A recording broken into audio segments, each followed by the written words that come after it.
Halo teman-teman semuanya, perkenalkan saya Triana Alia dan rekan saya Artisya Jati Pratama. Di sini kami akan mempresentasikan materi mengenai enzim tumbuhan. Pada materi ini, saya akan membahas mengenai enzim pada tumbuhan, yaitu salah satu komponen penting yang mengatur hampir seluruh proses metabolisme tumbuhan. Enzim merupakan biokatalisator berupa protein yang berfungsi untuk mempercepat reaksi kimia di dalam sel tanpa mengalami perubahan atau habis setelah reaksi berlangsung. Artinya, enzim dapat digunakan kembali untuk membantu reaksi berikutnya. Pada tumbuhan, enzim memiliki peran yang sangat penting karena sebagian besar proses kehidupan tidak dapat berlangsung tanpa adanya bantuan enzim. Contohnya adalah proses fotosintesis, respirasi, perkecambahan, pembentukan hormon, hingga mekanisme pertahanan terhadap lingkungan. Secara umum, enzim bekerja dengan membantu mengubah suatu molekul awal yang disebut substrat menjadi produk tertentu. Dengan adanya enzim, reaksi yang sebenarnya berlangsung lambat dapat terjadi lebih cepat dan efisien. Beberapa contoh proses fisiologi tumbuhan yang melibatkan enzim adalah fotosintesis, seperti kerja enzim rubisco dalam pengikatan karbon dioksida, perkecambahan ketika enzim amilase memecah cadangan pati menjadi gula, respirasi sel untuk menghasilkan energi berupa ATP, dan pembentukan hormon yang berperan dalam mengatur pertumbuhan dan perkembangan tumbuhan. Selanjutnya adalah struktur dan komponen penyusun enzim. Secara umum, enzim tersusun atas protein yang memiliki bentuk tiga dimensi tertentu. Bentuk ini sangat penting karena menentukan kemampuan enzim dalam mengenali substrat. Komponen pertama adalah apoenzim. Apoenzim merupakan bagian protein utama dari enzim yang membentuk struktur dan menentukan bentuk sisi aktif. Komponen kedua adalah kofaktor atau koenzim. Beberapa enzim membutuhkan bantuan molekul tambahan agar dapat bekerja secara optimal. Kofaktor biasanya berupa ion anorganik seperti magnesium atau senyawa organik tertentu yang membantu aktivitas enzim. Komponen penting lainnya adalah sisi aktif atau active site. Sisi aktif merupakan bagian khusus pada enzim tempat substrat berikatan dan tempat berlangsungnya reaksi kimia. Mekanisme sederhananya yaitu enzim akan berikatan dengan substrat membentuk kompleks enzim substrat. Setelah reaksi selesai, produk akan dilepaskan dan enzim kembali ke bentuk awal sehingga dapat digunakan kembali. Jadi, struktur enzim sangat menentukan spesifisitasnya, yaitu kemampuan enzim untuk hanya bekerja pada substrat tertentu. Enzim mempercepat reaksi dengan cara menurunkan energi aktivasi, yaitu energi minimum yang dibutuhkan agar suatu reaksi dapat terjadi.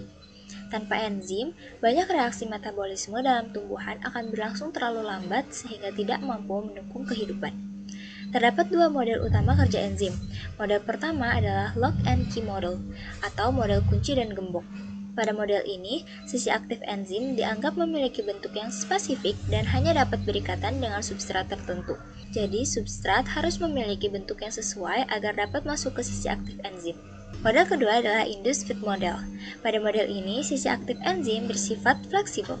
Ketika substrat mendekat, enzim akan mengalami perubahan bentuk sehingga dapat menyesuaikan diri dengan substrat dan membentuk kompleks yang lebih stabil. Setelah substrat diubah menjadi produk dilepaskan dan enzim kembali seperti semula. Hal penting dari mekanisme ini adalah enzim tidak ikut habis dalam reaksi, sehingga dapat digunakan berulang kali. Aktivitas enzim tidak selalu berada pada tingkat yang sama, karena dipengaruhi oleh beberapa faktor lingkungan. Faktor pertama adalah suhu. Setiap enzim memiliki suhu optimum, yaitu kondisi suhu ketika aktivitas enzim paling maksimal. Jika suhu terlalu rendah, pergerakan molekul menjadi lambat sehingga reaksi menurun. Namun, jika suhu terlalu tinggi, struktur protein enzim dapat rusak atau mengalami denaturasi sehingga enzim kehilangan fungsi. Faktor yang kedua adalah faktor pH. Setiap enzim memiliki rentang pH tertentu agar dapat bekerja optimal. Perubahan pH dapat mengubah bentuk sisi aktif enzim sehingga substrat tidak dapat berikatan dengan baik. Faktor ketiga adalah konsentrasi substrat. Semakin banyak jumlah substrat, maka semakin banyak peluang substrat bertemu dengan enzim sehingga laju reaksi meningkat. Namun, peningkatan ini memiliki batas karena jumlah enzim yang tersedia terbatas. Faktor terakhir adalah inhibitor. Inhibitor merupakan senyawa yang dapat menghambat kerja enzim. Inhibitor dapat menghalangi sisi aktif atau mengubah bentuk enzim sehingga aktivitasnya menurun.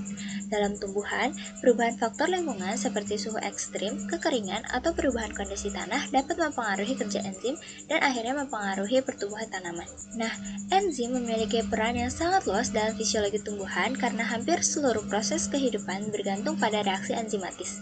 Pertama adalah fotosintesis. Salah satu enzim penting dalam fotosintesis adalah rubisco. Enzim ini berperan dalam mengikat karbon dioksida pada siklus Calvin untuk membentuk senyawa organik atau gula yang digunakan tumbuhan sebagai sumber energi. Kedua adalah respirasi sel. Pada respirasi, enzim membantu memecah senyawa organik seperti glukosa untuk menghasilkan energi dalam bentuk ATP. Energi ini digunakan untuk berbagai aktivitas sel, termasuk pertumbuhan dan pembelahan sel. Ketiga adalah perkecambahan. Ketika biji mulai berkecambah, enzim seperti amilase akan memecah cadangan pati menjadi gula sederhana. Gula tersebut kemudian digunakan sebagai sumber energi bagi embrio tanaman sebelum mampu melakukan fotosintesis sendiri. Keempat adalah pertahanan tumbuhan. Tumbuhan dapat mengalami stres akibat lingkungan seperti kekeringan atau serangan patogen. Untuk mengatasi hal tersebut, tumbuhan menghasilkan enzim antioksidan seperti katalase dan peroksidase yang membantu mengurangi reaktif oksigen spesies atau ROS yang dapat merusak sel. Selain itu, enzim juga berperan dalam perkembangan dan pematangan buah melalui proses perubahan dinding sel serta pengaturan hormon. Kemudian kita akan membahas enzim yang berperan dalam proses fotosintesis pada tumbuhan. Fotosintesis sendiri merupakan proses pembentukan glukosa dari karbon dioksida dan air dengan bantuan energi cahaya matahari. Ada beberapa enzim utama yang berperan dalam proses ini. Yang pertama adalah rubisco atau ribulose biphosphate karbosilase atau oksigenase. Enzim ini sangat penting karena berfungsi mengikat karbon dioksida pada siklus Calvin, yaitu tahap fiksasi karbon yang menjadi awal pembentukan gula. Kemudian ada ATP sintase, yaitu enzim yang menghasilkan ATP dari ADP dan fosfat anorganik. ATP ini berfungsi sebagai sumber energi utama yang dibutuhkan dalam berbagai reaksi fotosintesis. Selanjutnya terdapat FNR atau ferredoxin NADP+, reduktase. Enzim ini berfungsi membentuk NADPH, yaitu molekul pembawa elektron yang digunakan dalam sintesis glukosa. Secara keseluruhan, enzim-enzim fotosintesis bekerja sebagai katalis biologis yang mempercepat reaksi kimia sehingga tumbuhan dapat menghasilkan glukosa secara efisien untuk pertumbuhan dan metabolisme. Kemudian, pada gambar ini menunjukkan proses fotosintesis yang terjadi di dalam kloroplast, yang terbagi menjadi dua tahap utama, yaitu reaksi terang dan siklus Calvin. Di sebelah kiri, terdapat reaksi terang yang berlangsung dari membran tilakoid. Pada tahap ini, energi cahaya matahari diserap klorofil untuk memicu reaksi fotokimia. Molekul air atau H2O masuk lalu mengalami fotolisis atau pemecahan, sehingga menghasilkan oksigen atau O2, elektron, dan proton. Energi dari reaksi terang digunakan untuk membentuk ATP dan NADPH. Kemudian ATP dan NADPH berpindah ke bagian kanan, yaitu siklus Calvin yang terjadi di stromata. Pada tahap ini, karbon dioksida atau CO2 difiksasi oleh enzim rubisco menjadi senyawa organik yang akhirnya membentuk glukosa. Setelah energi digunakan, ATP berubah kembali menjadi ADP plus PI, sedangkan NADPH teroksidasi menjadi NADP+, lalu kembali ke reaksi terang untuk digunakan lagi. Selanjutnya adalah enzim yang berperan dalam respirasi dan metabolisme. Respirasi sel merupakan proses pemecahan glukosa untuk menghasilkan energi dalam bentuk ATP yang dibutuhkan sel untuk beraktivitas. Enzim pertama yaitu heksokinase. Enzim ini bekerja pada tahap awal glikolisis dengan mengubah glukosa menjadi glukosa 6-fosfat. Proses ini penting untuk mempersiapkan glukosa agar dapat diproses lebih lanjut. Enzim kedua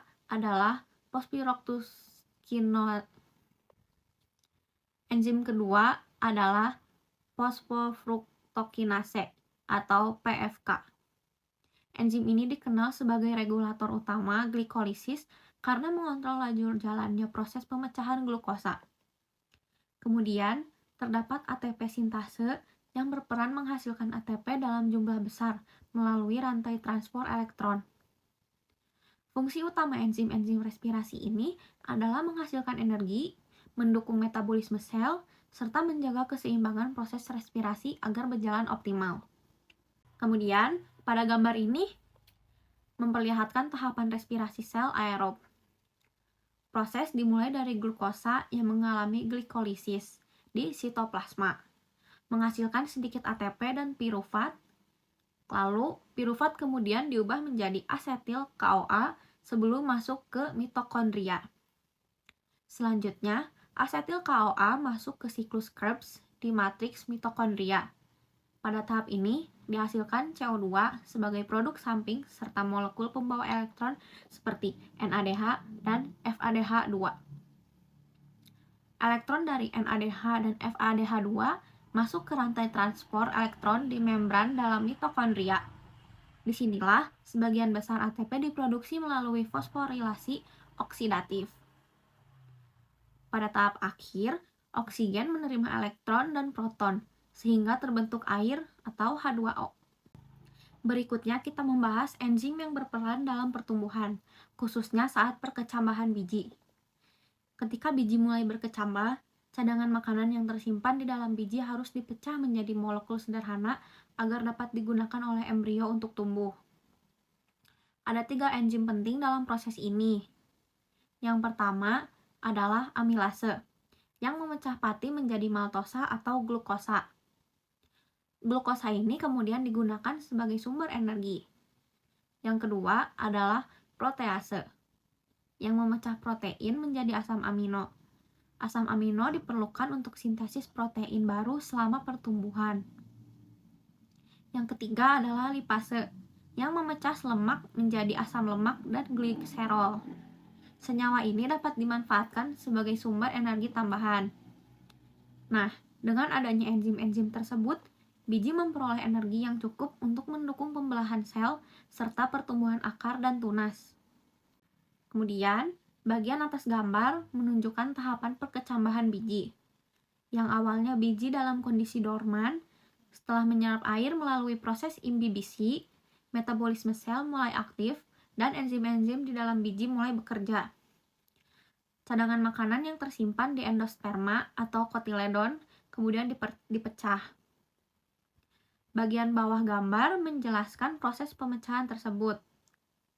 Nah, yang bisa dilihat di gambar adalah pati dipecah oleh enzim amilase menjadi gula sederhana seperti glukosa. Kemudian, protein dipecah oleh protease menjadi asam amino. Kemudian, lemak dipecah oleh lipase menjadi asam lemak dan gliserol. Nah, molekul sederhana ini digunakan sebagai sumber energi dan bahan penyusun sel baru, sehingga mendukung pertumbuhan akar, batang, dan tunas. Nah, membahas enzim pertahanan stres pada tumbuhan. Saat tumbuhan mengalami stres lingkungan, seperti kekeringan, salinitas tinggi, suhu ekstrim, atau serangan patogen, sel akan menghasilkan radikal bebas yang disebut reaktif oksigen spesies atau ROS. Jika jumlah ROS berlebihan, molekul ini dapat merusak membran sel, protein, bahkan DNA. Untuk mengatasi hal tersebut, tumbuhan memiliki enzim antioksidan. Nah, enzim pertama adalah superoxide dismutase atau SOD. Enzim ini mengubah radikal superoksida menjadi hidrogen peroksida. Enzim yang kedua yaitu katalase atau KAT, yang memecah hidrogen peroksida menjadi air dan oksigen.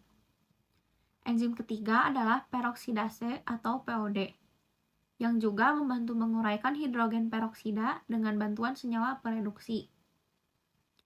Melalui kerja enzim-enzim ini, tumbuhan dapat melindungi sel dari kerusakan oksidatif dan meningkatkan toleransi terhadap stres. Kemudian, pada gambar ini menunjukkan mekanisme detoksifikasi reaktif oksigen spesies atau ROS pada tumbuhan. Ketika tumbuhan mengalami stres lingkungan seperti kekeringan, salinitas tinggi, suhu ekstrim, atau serangan patogen, jumlah ROS meningkat. Nah, ROS ini menghasilkan radikal superoksida atau O2-min yang bersifat sangat reaktif dan berbahaya bagi sel. Enzim pertama yang bekerja adalah superoxide dimutase atau SOD. Enzim ini mengubah radikal superoksida menjadi hidrogen peroksida atau H2O2. Karena H2O2 juga bersifat toksik, maka harus dinetralkan lebih lanjut.